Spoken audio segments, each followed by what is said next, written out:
দুইটা বলে 50 টাকা এই দিনে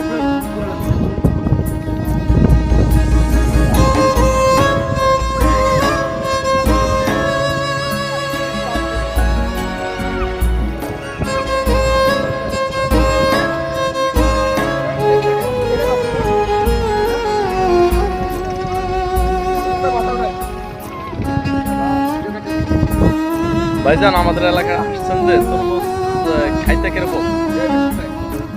সত্যি বলছেন? তাই কে কিরকম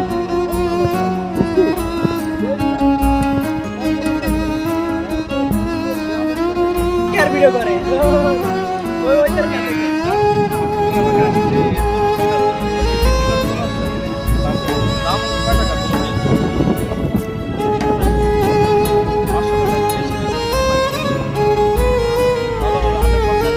ডাকাতি করতে চালাম নে হ্যাঁ আর একটু কমে দেন রাখি হ্যাঁ 300 টাকা হবে না 300 হবে টোকা খালি আছে তরমুজ বুঝেন বাইকে গেলে এনে টোকা দেবে